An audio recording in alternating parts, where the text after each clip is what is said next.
بسم الله الرحمن الرحيم. قال رسول الله صلى الله عليه وسلم: سيكون قوم يأكلون بألسنتهم كما تأكل البقرة من الأرض. റസൂലുള്ളാഹി സ്വല്ലല്ലാഹു അലൈഹി വസല്ലം പറഞ്ഞു, ഈ സമുദായത്തിൽ ഒരു വിഭാഗം ആളുകളുണ്ടായിത്തീരും. പശു നിലത്തു നിന്ന് നാവ് കൊണ്ട് തിന്നുന്നത് പോലെ അവർ നാവ് കൊണ്ടായിരിക്കും ഭക്ഷണം കഴിക്കുക. നമുക്കറിയാം, പശു കൈ ഉപയോഗിക്കാറില്ല, നിലത്തുനിന്ന് പുല്ല് കടിച്ച് തിന്നാണ് ചെയ്യുക. ഇതുപോലെ നാവ് കൊണ്ട് തിന്നുന്ന ആളുകൾ, നമ്മൾ കൈ ഉപയോഗിച്ചാണ് മനുഷ്യൻ ഭക്ഷണം കഴിക്കുന്നത്. ഇവിടെ ഉദ്ദേശിക്കപ്പെടുന്നത് കൈകൊണ്ട് അധ്വാനിച്ച് തിന്നുക എന്ന് പറയും പോലെ ചില ആളുകൾ നാവ് കൊണ്ടായിരിക്കും അന്ന് അധ്വാനിച്ച് തിന്നുക, കൈയുടെ അധ്വാനം ഉണ്ടാവില്ല. നാവ് കൊണ്ട് അധ്വാനിച്ച് ഭക്ഷണം കഴിക്കുന്ന വരുമാന മാർഗമുള്ള ധാരാളം ആൾക്കാരുണ്ട്. അധ്യാപകർ അധ്യാപനം നടത്തുന്നത് അവരുടെ നാവിൻ്റെ അധ്വാനമാണ്. പ്രസംഗിക്കുന്നത് നാവ് കൊണ്ടാണ്, പാട്ട് പാടുന്നത് നാവ് കൊണ്ടാണ്.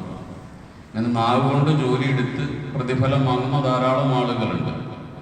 അതല്ല ഇവിടെ ഉദ്ദേശിക്കപ്പെടുന്നത്. അതൊന്നും ആക്ഷേപകരമായ കാര്യങ്ങളല്ല.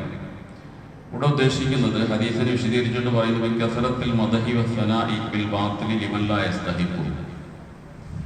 അർഹതയില്ലാത്ത ആളുകളെ പ്രശംസിച്ചും പുകഴ്ത്തിയും അവരിൽ നിന്ന് പ്രതിഫലം നേടിയെടുക്കുക, എന്തെങ്കിലും ആനുകൂല്യങ്ങൾ നേടിയെടുക്കുക. ചില ആളുകൾക്ക് നല്ല സംസാര വൈഭവം ഉണ്ടാവും, വാക്ചാതുര്യം ഉണ്ടാവും, ആരെയും പറഞ്ഞ് വീഴ്ത്താൻ പറ്റുന്ന കഴിവുണ്ടാവും നാവിന്. ചില ആളുകൾ നാവ് അങ്ങനെയാണ്. അങ്ങനെയുള്ള ആളുകൾ അവരുടെ നാവിനെ ജീവിതോപാധിയായിട്ട് ഉപയോഗിക്കും. ഏതെങ്കിലും ആളുകളിലേക്ക് ചെന്നിട്ട്, നേതാക്കന്മാരുടെക്കലോ രാഷ്ട്രീയ നേതൃത്വത്തിൻ്റെ ഇടയ്ക്ക് ചെന്നിട്ട് അവരെങ്ങനെ പുകഴ്ത്തും, അവരെങ്ങനെ ജാക്കി കയറ്റി കഴിഞ്ഞാൽ അവരെന്തും ചെയ്തു തരും. അത് അർഹതയില്ലാതെ കിട്ടുന്നൊരു ഉപകാരമാണ്. ഇവന്റെ നാവിൻ്റെ ബലത്തിലാണ് ആ കിട്ടുന്നത്. അവനെങ്ങനെ പുകഴ്ത്തി വിട്ടില്ലെങ്കിൽ ഇത് കിട്ടൂല. അങ്ങനെ നാവ് കൊണ്ട് മറ്റുള്ളവരെ പ്രശംസിച്ച് ആനുകൂല്യങ്ങൾ നേടിയെടുക്കുക, അതുകൊണ്ട് ജീവിക്കുന്ന ആളുകൾ. ഇത് പല വിഭാഗത്തിലുള്ള കച്ചവടക്കാർ കള്ളസത്യം ചെയ്ത് ഒരു സാധനം വിറ്റയക്കുക. കള്ളസത്യം ചെയ്തില്ലെങ്കിൽ കസ്റ്റമർ അത് വാങ്ങൂല. ഇവന്റെ ഈ സത്യത്തിന്റെ ബലത്തിലാണ് അത് വാങ്ങിക്കൊണ്ടു പോകുന്നത്. അത് നാവ് കൊണ്ടുള്ള അധ്വാനമാണ്. അത് ഈ പറയപ്പെട്ട ആക്ഷേപർഹമായ കാര്യമാണ്. കളവ് പറയുക, വിൽക്കുന്ന സാധനത്തിന്റെ ക്വാളിറ്റിയെ കുറിച്ച് കളവ് പറയുക, അങ്ങനെ കസ്റ്റമറെ വഞ്ചിക്കുക. അത് ഇവന്റെ നാവിന്റെ ബലത്തിലാണ് ആ സാധനം കച്ചവടം നടക്കുന്നത്. നേർക്കെതിരെ കച്ചവടം നടക്കുക. അതുപോലെ ബ്രോക്കർമാർ, കല്യാണ ബ്രോക്കർമാരുണ്ട്, സ്ഥല ബ്രോക്കർമാരുണ്ട്, വണ്ടി ബ്രോക്കർമാരുണ്ട്. എങ്ങനെയെങ്കിലും വിൽക്കുന്ന ആളെ കൊണ്ട് വിൽപ്പിക്കുക, വാങ്ങുന്ന ആളെ കൊണ്ട് വാങ്ങിപ്പിക്കുക. അതിനുവേണ്ടി ഇവന്റെ നാവ് ഉപയോഗപ്പെടുത്തുക. ഇല്ലാത്ത കാര്യങ്ങൾ പറഞ്ഞ് വാക്ചാതുര്യം കൊണ്ട്, സംസാര വൈഭവം കൊണ്ട് രണ്ടുപേരെ വീഴ്ത്തി കച്ചവടം നടത്തി ഇവന്റെ കമ്മീഷന് നേടിയെടുക്കുക. ഇവർ ഈ ഇടനിലക്കാരും ഇങ്ങനെ പറയപ്പെട്ട രീതിയിൽ പശു തിന്നും പോലെ നാവ് കൊണ്ട് തിന്നുന്ന ആളുകളാണ്. ഇതെല്ലാം ആക്ഷേപാർഹമായ രീതികളാണ്. ഈ ഹദീസ് പറയാനുള്ള സാഹചര്യം സഅദ് ബിൻ അബീ വഖാസ് റളിയല്ലാഹു അൻഹു പറയുന്നുണ്ട്. അദ്ദേഹത്തിന്റെ മകൻ ഉമർ വാപ്പാടെ അടുക്കൽ വന്നിട്ട് ഇങ്ങനെ ഒരു കാര്യം ചോദിക്കുകയാണ്. ഒരു കാര്യം വാപ്പാടെ നിന്ന് നേടിയെടുക്കണം.